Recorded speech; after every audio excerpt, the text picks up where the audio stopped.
Sounds of Freedom, the most politicized, angry. The people on the left are angry. The people on the right are celebrating. And it's like the greatest movie of all time. The people on the left are like, this is the worst, most atrocious movie of all time. Sounds of Freedom, the true story of Tim Ballard. And I don't get why everybody is up in arms. It's neither the greatest movie of all time.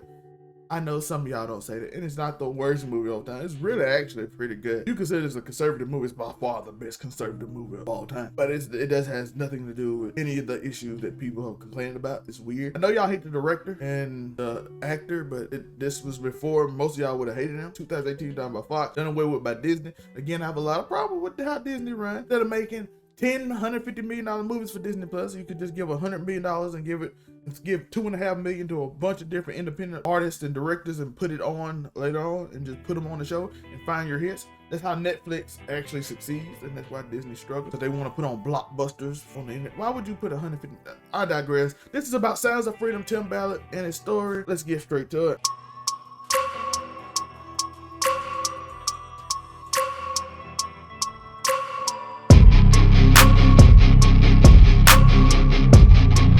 Okay, Tim Ballard, the story is basically Tim Ballard is this agent who at the beginning of the movie they hit you with these real hard scenes at the beginning.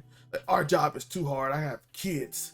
That's why it's a struggle for me to do this, Tim. And then he looks on in this slow motion thing. And then he goes on and finds this weird dude in the police system, but he needs somebody to get these other guys who's kidnapping these kids. And he tricks them by letting them free and eating like, I'm on your side. I agree with you. I read your entire book. Do all kind of stuff like that. So he then speaks to the man, and then they have this weird raid where as soon as he give him a name that you're about to be arrested. I'm like, he just got out of jail.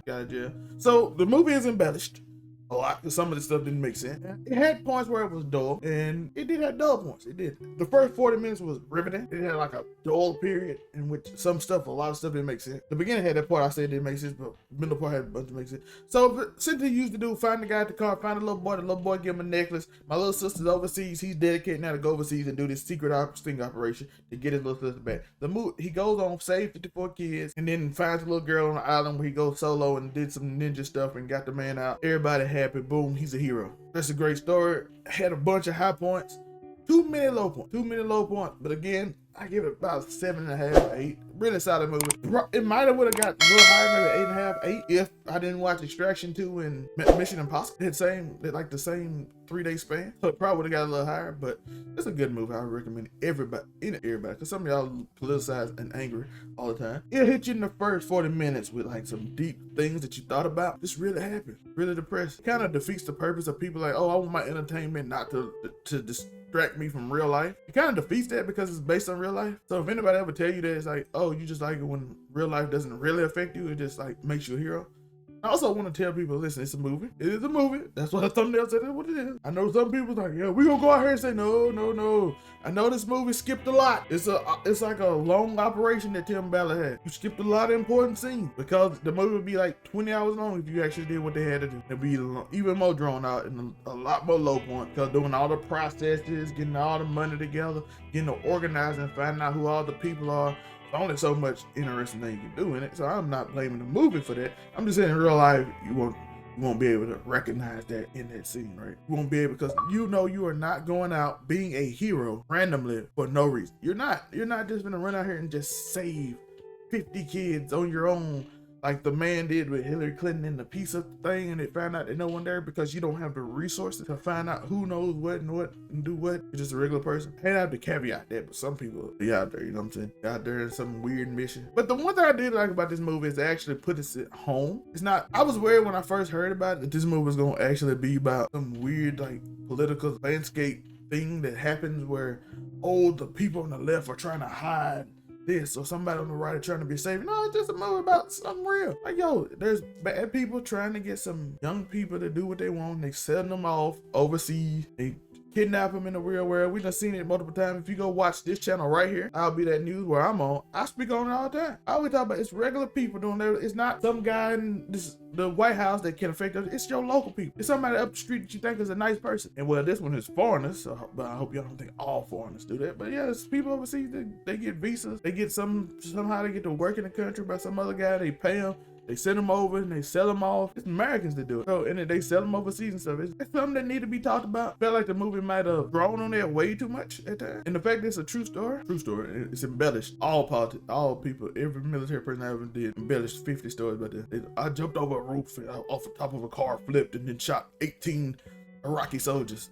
Like, I know the people that was with you. No, you didn't. Said you didn't. They told me how many people passed in the whole thing was like 4. I don't know how you shot 18, but people embellish this life. This movie is actually great. I don't say grass is good. It's intriguing. It's great. It's a concept that I think should be explored more. But it had a lot of drawn out moments trying to make him look like some really Batman superhero that was really off-putting at times because it didn't seem like it was grounded in a realistic setting. And why I said it is because when I say a realistic setting, it's the reason the movie got a 7.5 and 8 instead of like a 9. Because at times it was like he just looked like I was just gonna be a superhero rather than some good dude who trying to do his job, which I would have respected more. Like, let me give you an example in the film. He went up. The man said, "Why do you do this? Why do you try so hard? Because God's children are not for sale." I'm like, that's over dramatic. He might even said, I've not even said it like that. He had a little dramatic pause. But it wasn't the only scene. Like, there's multiple scenes in which like he's talking to his boss and it just like so dramatic. And like, I'm like, okay, I get it, bro. Instead of just having like you could have replaced some scenes with like they said they don't know and they had that little hand on your head thing they always do. Just make it more rammed and realism a little bit. Realism a little more than like over dramatic superhero stuff. Like, I didn't want to watch like either go full Fast 10 Extraction 2.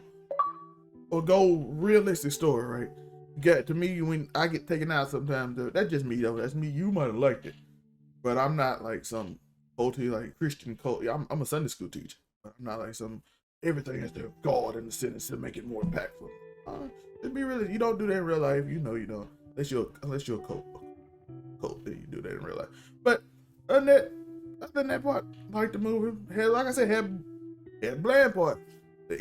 The fight scene was pretty good. The soundtrack was pretty good. I liked the overall story. It got you in your emotions, especially the early first 40 minutes. I think, like I said, after the first 40, it get a little slow at points. Too many dramatizations, but it's really good. The father in this scene did amazing. The little boy did great. And my little sister gave me like, you start really feeling. There's a lot of good in this movie. The main actor, he did a good job outside of like. I'm not gonna blame him for the way certain written, but it is what it is. I do appreciate y'all. Tell me what y'all think about the movie. Am I overreacting? Am I not overreacting to the bland scenes of the Batman like quotes in the movie? Maybe watch Batman. Maybe Tim Ballard did watch Batman. Then he just was listening to what's his name, the old Batman. Maybe just listen to him and that's what it is. Let me know what y'all thoughts. Like and subscribe, all that stuff. This is I'll Be That News. This is Overall 99 Media. This is actually Overall 99 Media. I don't know why I say I'll Be That News because I do so many shows. But follow both. Follow this, and this. Peace.